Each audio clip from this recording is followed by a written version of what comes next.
Iran మీద America, Israel సంయుక్తంగా ప్రారంభించిన ఒక పాశవిక యుద్ధం అనేది ప్రపంచాన్ని ఇబ్బందులకు నెడుతూ ఉంది. అంతకంటే ముందు అమెరికా మిత్రులైన గల్ఫ్ దేశాలను కని విని ఎరుగనంత తీవ్రమైన కష్టాలు, నష్టాల్లోకి నెట్టేస్తూ ఉంది. వాళ్ళు అమెరికా అధ్యక్షుడు ట్రంప్ మీద రగిలిపోతూ ఉన్నారు. తీవ్ర అసంతృప్తిగా ఉన్నారు. ఏ స్థాయిలో అంటే చివరికి యుఏఈకి చెందిన ప్రముఖ బిలినియర్ కూడా ఓపెన్ ప్లాట్ఫామ్ మీద పెట్టిన పోస్టు, అసలు ఏ అథారిటీతో మీరు మమ్మల్ని యుద్ధంలోకి లాగారు అని.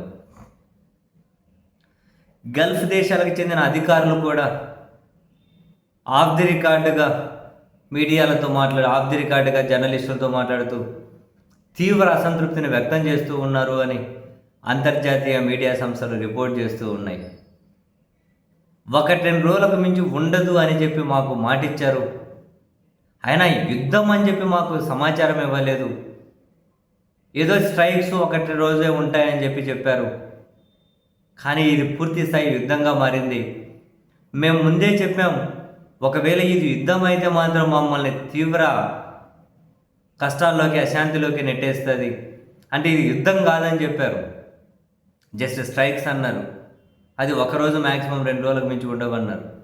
కానీ ఇప్పుడు మాకు తీవ్ర కష్టాలు, నష్టాలు మిగిల్చారు అని చెప్పి గల్ఫ్ దేశాలు రగిలిపోతూ ఉన్నాయి. ఎందుకంటే ఓవరాల్గా గల్ఫ్ దేశాలు, ఇప్పుడు మీరు Kuwait, Qatar, Saudi Arabia, UAE, Bahrain, Oman, ఈ గల్ఫ్ దేశాలు ఏవైతే ఉంటాయో వీళ్ళ బేసిక్ స్ట్రక్చరే దెబ్బతినిపోయింది. స్టెబిలిటీ, ఎనర్జీ, టూరిజం, ఇదే కదా వాళ్ళ బేసిక్ స్ట్రక్చరు. ఆ స్ట్రక్చరే దెబ్బతినిపోయింది. ఈ యుద్ధం లాంగ్ రన్లో కూడా గల్ఫ్ దేశాలకు తీరని నష్టాన్ని మిగిలించబోతోంది. ఓవరాల్గా బ్రాండ్ ఇమేజ్ దెబ్బతినిపోలే. ఇన్వెస్టర్లు ఇన్వెస్ట్ చేయాలంటే భయపడతారా? అక్కడ డౌట్ ఏం అక్కర్లేదు. టూరిస్టులు వెళ్ళాలంటే ఎప్పుడు వచ్చి బొమ్మలు పడతాయి, ఎందుకురా బాబు అని చెప్పి ఈ భయాలైతే చాలా సంవత్సరాల పాటు వెంటాడతాయా? అనుమానం అక్కర్లేదు. అండ్ ఇప్పుడు కలిగిన నష్టాలు, మౌలిక వసతులు కుప్పకూలిపోయాయి. చమురు పరిశ్రమ పూర్తిగా డిస్టర్బ్ అయిపోయింది. సెట్ అవ్వాలంటే ఎప్పటికి టైం పడుతుందో తెలియదు. టూరిజం నాశనం అయిపోయింది. మళ్ళీ ఎప్పుడు కంప్లీట్గా ఫుల్ఫిల్గా రెస్టోర్ అవుతుందో చెప్పలేము. అది అవుతుందని చెప్పి కూడా మనం నమ్మలేము.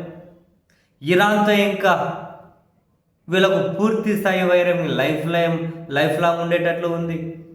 దాన్ని ఏ విధంగా వీళ్ళు సెటరైట్ చేసుకుంటారో తెలియదు. అండ్ ఈ రంజాన్ మాసంలో వచ్చిన నష్టం, ఈ కష్టాలు, అసలు రంజాన్ అంటే ఎంత పవిత్రంగా జరుపుకుంటారో జనం తెలుసు.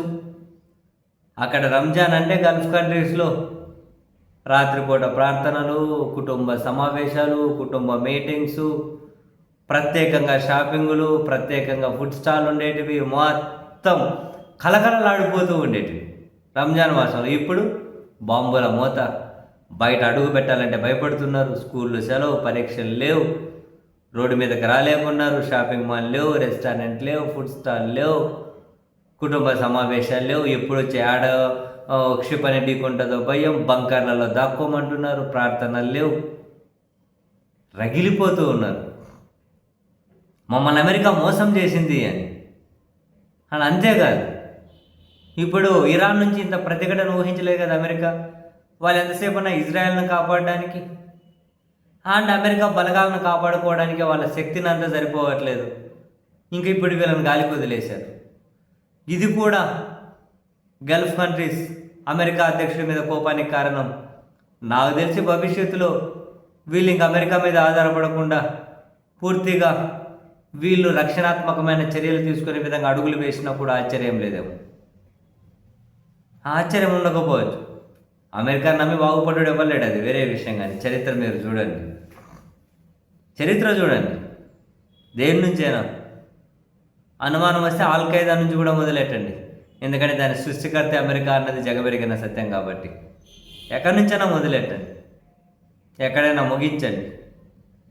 దాన్ని నమ్ముకొని బాగుపడ్డ వాళ్ళు ఎవరూ లేరు. సో ఇప్పుడు సేమ్ గల్ఫ్ కంట్రీస్ కూడా అదే పరిస్థితే. నిద్రలేని రాత్రులు, ప్రశాంతంగా గడపాల్సిన పండగ సీజన్లు మొత్తం బ్రాండ్ ఇమేజ్ పోయింది. చమురు డిస్టర్బ్ అయిపోయాయి, టూరిజం డిస్టర్బ్ అయిపోయాయి, ఇంటర్నేషనల్ ఇన్వెస్టర్స్ ఏదున్నా కనుక అంతర్జాతీయంగా కొన్ని స్పోర్ట్స్ లాంటివి అటువంటి వాటికి వీళ్ళు ఆతిథ్యం ఇస్తూ ఉంటారు. ఎక్కువగా గల్ఫ్ కంట్రీస్ ప్రశాంతంగా ఉంటాయండి, దుబాయ్ లాంటి చోట్ల. ఇప్పుడు ఆ ఇంటర్నేషనల్ ఈవెంట్స్కి కానీ కష్టమే. ఏ విధంగా చూసినా అమెరికా వీళ్ళకు తీవ్రమైనటువంటి విషాదాన్ని మిగిల్చింది. మరి వీళ్ళంత త్వరగా అమెరికా ముగించకపోతే గల్ఫ్ కంట్రీసే ఒక తీవ్ర నిర్ణయం తీసుకొని ఒక కీలక నిర్ణయాన్ని ఎగ్జిక్యూట్ చేసినా కూడా ఆశ్చర్యం లేదు అనిపిస్తోంది.